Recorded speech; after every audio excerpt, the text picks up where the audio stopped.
So the secret gains you might have overlooked. A deload might be why you're stuck.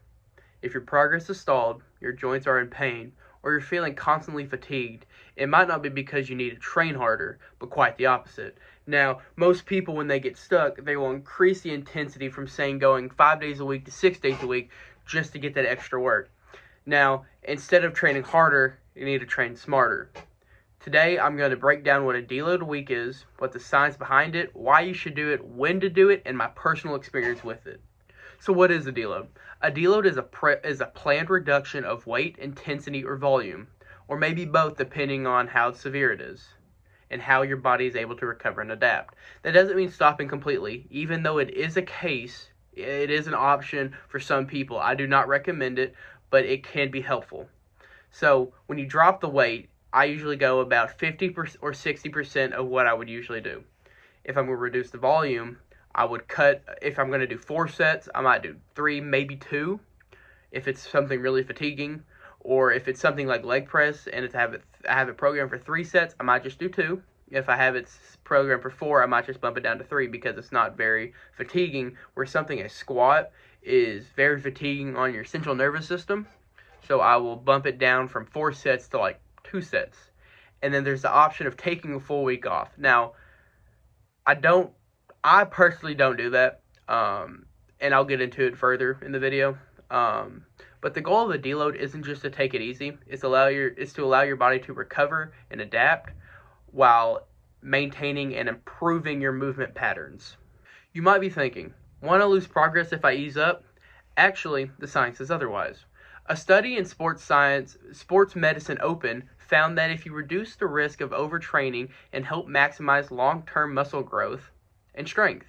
If you push too hard for too long, you risk the state of hitting a non-functional overreaching where your performance regresses instead of improving, and that's the opposite of what you want. Another study from the Cleveland Clinic found that lifters who took planned deload weeks every 6 weeks gained just as much muscle and strength as those who trained continuously, but with 25% fewer sessions. So if you and your buddy, say you had you're the exact same person, and he goes 100 days in the span of 4 months, give or take, and you go 75 days, but you have planned deload weeks, and 25% fewer training sessions, you will gain the same amount of muscle. So if he goes 100 times and you go 75 times, you will gain the same muscle. In other words, the deloading helps you grow just as much while training smarter, so you're not putting as much fatigue on your body. So why should you do it? Knowing the science, here's why deloading is a game changer. It prevents burnout, so you won't feel exhausted all the time. It reduces your injury risk. Overuse kills progress. So if you are say you're benching, and you have shoulder pain, but you just keep going and pushing, trying to break through a plateau, and then you really tear your shoulder up, then you're really cooked. So then you consider taking a deload.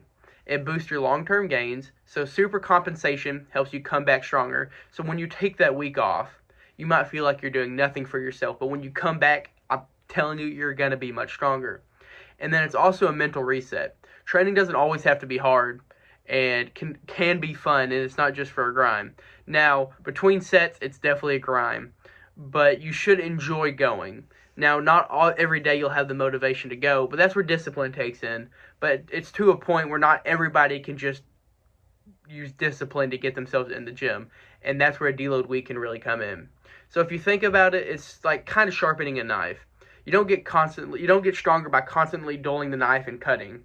You get stronger by resting and coming back sharper. So when should you deload? You don't need to wait until you either feel terrible or are in aching pain to take a deload. So some signs it's time to take one is when your strength is stalling or regressing. So if you're benching 225 and you hit 3 sets for like 3 weeks in a row, you might consider it. If you're in constant fatigue, soreness, or in joint pain, so something that usually doesn't hurt starts hurting for more than a day or two. If your motivation to train is low. So, like I said before, motivation only goes so far. But for the average lifter, like somebody who doesn't care about bodybuilding, motivation is a big thing to go. So if you take a deload, it really helps you fine-tune everything. Or if you're getting irritable or struggling with sleep. So sleep is a important factor, because if you're not sleeping, you're not recovering, and if you're not recovering, you're not making gains. So then if you can't sleep, you consider taking a deload until you get your sleep on track, and then once your sleep is on track, get back in the gym. So a general rule is I plan a deload every 6 to 8 weeks, but that is fine-tuned to me. You can plan a deload every 4 to 8 weeks. Depending on how hard you're pushing it, if you train with a high intensity and volume, you might consider being on the side of caution and deloading more often. I used to think deloading was for lazy people. Until I hit a plateau and my joints started feeling wrecked. I kept pushing. I went from 5 days to 6 days to 6 days to 7 days, and I just thought I needed to train harder. But it just kept getting worse, and then finally I committed to a deload. I came back stronger, recovered, and more motivated than ever. Now I plan them every 6 to 8 weeks, and it's made a huge difference on how I feel and perform. If you've never tried it, trust the process and give it a shot. And one thing to keep in mind is something that I watched in a video of Jeff Nippard's. Instead of seeing it as a break, think of it as a technique week. Use lighter weights to refine your form, improve muscle-mind connection, and focus on execution. That way, you're still progressing even though you're lifting lighter. So now you know, deloading is the secret to unlocking more gains. If you've been grinding nonstop, try a deload week and watch your progress skyrocket. Drop a comment if you've ever tried a deload and noticed a difference. Don't forget to like, subscribe, and hit the bell for more fitness content. I'll see you in the next one. Thank you.